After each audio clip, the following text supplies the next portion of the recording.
মাথা ঘোরানো মানে পেশেন্ট হঠাৎ একটা বসার থেকে উঠে দাঁড়াচ্ছে, চোখটা একটু অন্ধকার হচ্ছে, উইক ফিল করছে, পড়ে যাচ্ছে, ওটা হচ্ছে আমরা সিনকোপ বা ভেসোভেগাল অ্যাটাক বলি ওটাকে।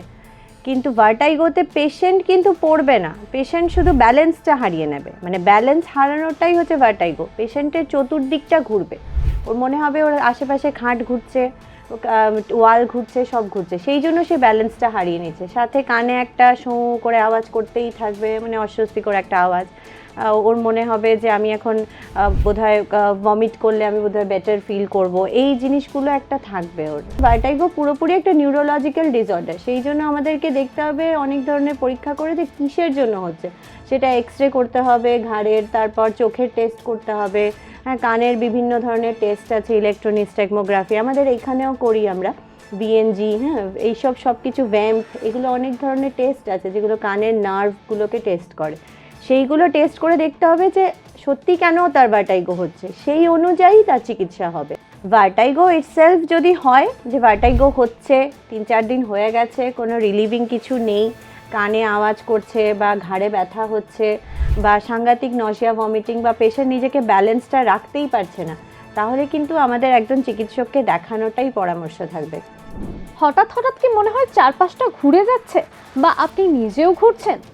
এই অনুভূতিকেই বলা হয় ভার্টাইগো। এই ভার্টাইগো আসলে কি? ভার্টাইগোর আর কি কি লক্ষণ রয়েছে? সাধারণ মাথা ঘোরা মানেই কি ভার্টাইগো? এই ভার্টাইগোর চিকিৎসা কি? এই সমস্ত সমস্যার সমাধান জানতেই আমাদের আজকের পর্ব। ভিডিওটি স্কিপ না করে শেষ পর্যন্ত সঙ্গে থাকুন। আমাদের ভিডিওটি ভালো লাগলে লাইক, কমেন্ট এবং শেয়ার করতে ভুলবেন না। আমাদের চ্যানেলটি সাবস্ক্রাইব করুন। আমি মৌপ্রিয়া, আমাদের সঙ্গে এই মুহূর্তে রয়েছেন গৌরীদেবী হসপিটালসের ইএনটি ডিপার্টমেন্টের assistant professor doctor Amrita Chowdhury. Ma'am, আপনাকে অনেক অনেক স্বাগত। নমস্কার ম্যাম, প্রথমেই যেটা জানতে চাইবো সেটা হচ্ছে ভার্টাইগো আসলে কি?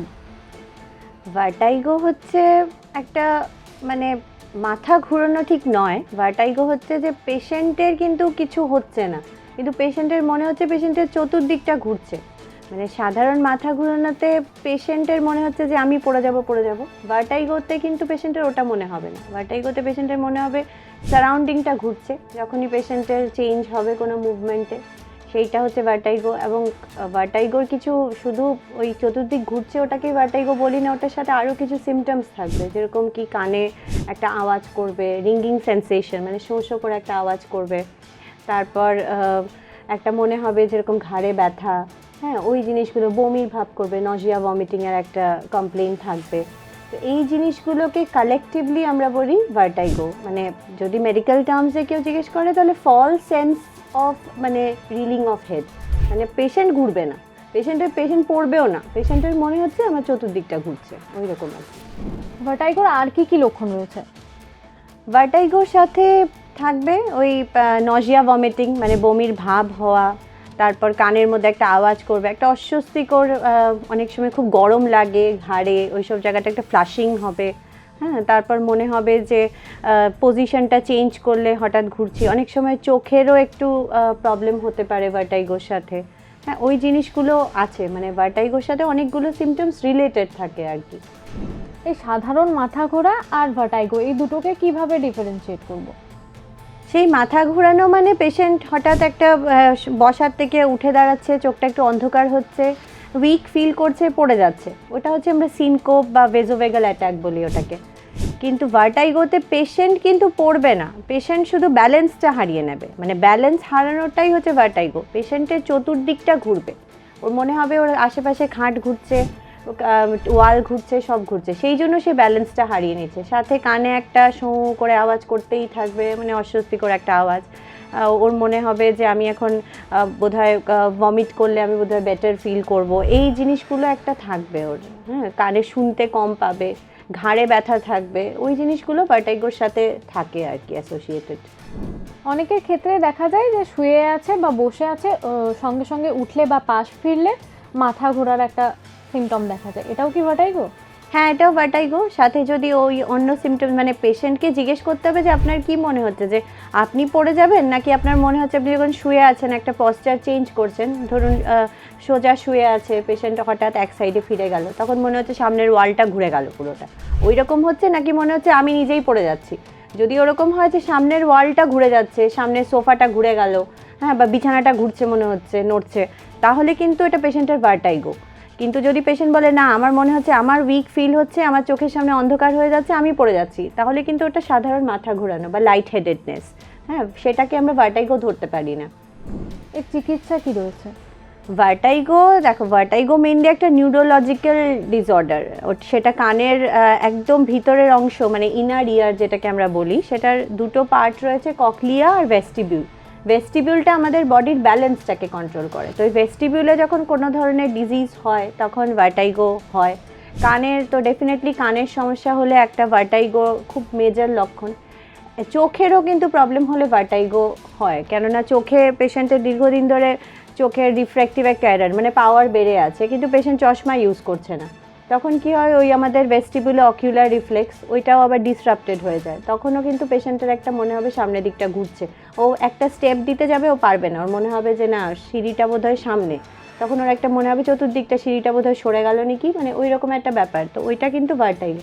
ইভেন সার্ভাইকাল স্পন্ডাইলাইসিস, ঘাড়ের যে যন্ত্রণাটা হয়, সেইটাতেও পেশেন্টের ঘুম থেকে উঠে একটা মনে হবে যে আমার চতুর্দিক ঘুরছে, কেননা সেখানেও আমাদের স্পাইনের নিচে কি রয়েছে, নার্ভস রয়েছে। তো যখন স্পন্ডাইলাইসিস হয় নার্ভগুলো চাপা পড়ে যায়, তো তখনও পেশেন্টের মানে ভার্টাইগো পুরোপুরি একটা নিউরোলজিক্যাল ডিসঅর্ডার। সেই জন্য আমাদেরকে দেখতে হবে অনেক ধরনের পরীক্ষা করে যে কিসের জন্য হচ্ছে, সেটা এক্স রে করতে হবে ঘাড়ের, তারপর চোখের টেস্ট করতে হবে, হ্যাঁ, কানের বিভিন্ন ধরনের টেস্ট আছে, ইলেকট্রোনিস্টেগমোগ্রাফি আমাদের এইখানেও করি আমরা, বিএনজি, হ্যাঁ, এইসব সব কিছু ভ্যাম্প, এগুলো অনেক ধরনের টেস্ট আছে যেগুলো কানের নার্ভগুলোকে টেস্ট করে।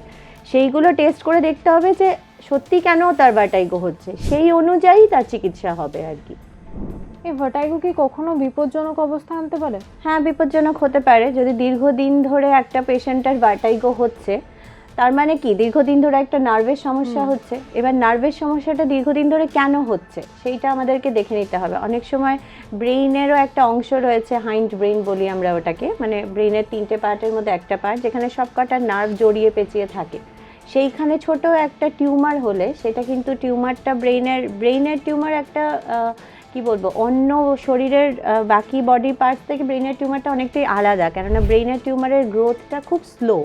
হ্যাঁ, তো ওই টিউমারটা আস্তে আস্তে করে বড় হচ্ছে, পেশেন্টের একটু একটু করে সিমটম স্টার্ট হচ্ছে। এবার পেশেন্ট বুঝতে পারছে না তার এত বছর ধরে কেন ভার্টাইগো হচ্ছে, সব টেস্ট নর্মাল আসছে, কিন্তু তখন যখন আমরা এমআরআই ব্রেইন করাবো, তখন দেখা যাবে ছোট একটা টিউমার রয়েছে ব্রেইনের সেই অংশটাতে, যেটা আমাদের ব্যালেন্সকে কন্ট্রোল করে, কিন্তু ওটা এতটাই ছোট যে পেশেন্ট এখনও অন্য সিমটমসগুলো আসেনি। তো হ্যাঁ, ডেফিনেটলি ভার্টাইগোকে আমরা বলতেই পারি যে ভার্টাইগো হলে ওটা কিন্তু ভালো করে ইভ্যালুয়েশন করিয়ে নেওয়াটাই দরকার। কি কি সিমটম দেখলে বা কখন আমরা বুঝবো যে এবার চিকিৎসকের পরামর্শ প্রয়োজন রয়েছে?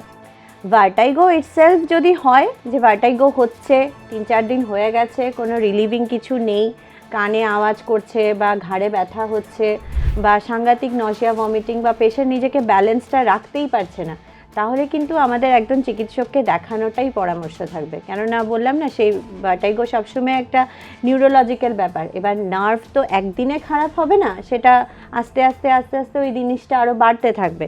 তো ভার্টাইগো হলেই 3-4 দিনের মধ্যে যদি এটা রিলিফ না হয় কোনো মেডিকেশনসে, পেশেন্টরা আজকাল নিজেরাই ফার্মেসি থেকে মেডিকেশনস নিয়ে নেয়। তো মেডিকেশনস নিলে সাধারণত যদি এমনি ভার্টাইগো থাকে যে সেরকম কোনো ডেঞ্জারাস কিছু না, ওটা কমে যাবে। কিন্তু যদি ওটা পারসিস্ট করে 3-4 দিনের বেশি, তবে অবশ্যই ডাক্তার কনসাল্ট করে নেওয়াটাই আমার থাকবে, অ্যাডভাইস রইল। এই ভার্টাইগো যাতে না হয় এর জন্য কি কি প্রিকশন রয়েছে? ভার্টাইগো যাতে না হয়, ভার্টাইগোকে তো কেউ প্রিভেন্ট করতে পারবে না। ভার্টাইগো হচ্ছে মানে কি বলবো, একটা আন্ডারলাইং সিমটম, হ্যাঁ, মানে শরীরের ভেতরে কোনো অসুবিধা থাকলে সেটা ভার্টাইগো হিসেবে ম্যানিফেস্ট করবে। তো ভার্টাইগোকে প্রিভেনশন কিছু ভার্টাইগোর নেই। Vertigo can be controlled in early stages. ভার্টাইগোকে আমরা আগে থেকে সেই ইনভেস্টিগেশন করে যদি ডিজিজটাকে আমরা ধরে নিতে পারি, ডিজিজটা চিকিৎসা মানেই ভার্টাইগো থেকে মুক্তি পাওয়া।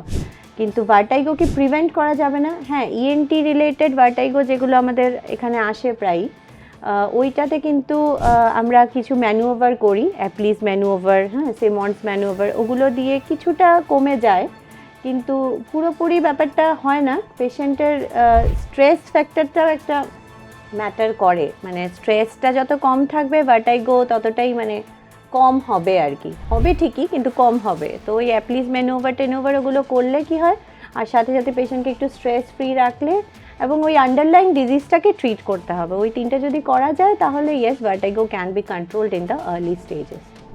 বারবার যদি ভার্টাইগো হয় এটা কি ভবিষ্যতের জন্য একটা বড় কোনো ইঙ্গিত? হ্যাঁ, ভার্টাইগো তো আন্ডারলাইং ডিজিজ আছে বলেই ভার্টাইগো, তো ভার্টাইগো আছে মানেই আমাদেরকে দেখে নিতে হবে যেই সব বডির অংশতে নার্ভস রয়েছে সেই অংশগুলো কীরকম আছে। ব্রেন হয়ে গেল আমাদের, স্পাইনাল কর্ড মানে শিরোধারা হয়ে গেল আমাদের, কান হয়ে গেল, এই তিনটে জায়গাতেই কিন্তু একটা মানে খুব প্যাঁচানো একটা কমপ্লেক্স রয়েছে নার্ভের। তো আমাদের দেখতে হবে ওই নার্ভগুলোতে কেন হঠাৎ ওই নার্ভগুলোর কম্প্রেশন হচ্ছে, কেন ওই নার্ভগুলো ইরিটেটেড হয়ে আছে। ডেফিনেটলি কিছু না কিছু তো একটা হয়েছে যার জন্য এই নার্ভগুলো ইরিটেটেড হয়ে আছে আর পেশেন্ট ভার্টাইগো প্রেজেন্ট করছে। তো সেইটা আমাদের এমআরআই ব্রেন রয়েছে, কানের বিভিন্ন টেস্ট রয়েছে, ইএনজি ভ্যাম্প এগুলো এখানেও হয় আমাদের। তো এইগুলো করি আমরা, করে তারপরে ওভারঅল একটা ডায়াগনোসিসে আমরা আসি যে কেন হলো, কোথার থেকে হচ্ছে, এবং সেই অনুযায়ী ট্রিটমেন্ট। সার্ভাইকাল স্পন্ডালাইসিস ধরা পড়লে পেশেন্টকে আমরা প্রিকশন নিতে বলি, অর্থোপেডিশনের কাছে পাঠাই, প্লাস ও খুব বেশি মোটা বালিশে যেন না হয় ওইরকম।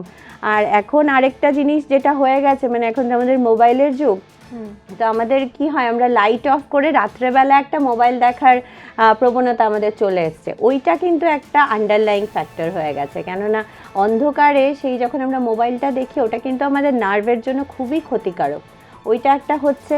প্লাস পেশেন্টের খুব স্ট্রেস লেভেল বেড়ে গেছে, মানে সবারই খুব স্ট্রেস লেভেল বেড়ে গেছে, রাত্রে কোনো স্লিপিং হ্যাবিট নেই। তো অ্যাজ এ রেজাল্ট ভার্টাইগো এখন ম্যাক্সিমাম মানে যে কোনো এজেই আমরা ভার্টাইগো পাচ্ছি। তো ভার্টাইগো হলে আমরা পেশেন্টকে আন্ডারলাইং ডিজিজটা আগে নির্ণয় করতে হবে, তারপরেই আমরা ওটা ট্রিটমেন্ট করতে পারবো। ম্যাম আপনাকে অনেক অনেক ধন্যবাদ। আপনারা শুনলেন আমাদের বিশেষজ্ঞ ঠিক কী বললেন। যদি ভার্টাইগো হয়েছে তাহলে অবশ্যই চিকিৎসকের পরামর্শ নিন। এই বিষয়ে যদি আপনাদের আরও কিছু জানার থাকে তাহলে অবশ্যই কমেন্ট বক্সে কমেন্ট করতে পারেন। আমাদের ভিডিওটি ভালো লাগলে লাইক, কমেন্ট এবং শেয়ার করতে ভুলবেন না। আমাদের চ্যানেলটি সাবস্ক্রাইব করুন। সুস্থ থাকুন, সতর্ক থাকুন। ধন্যবাদ।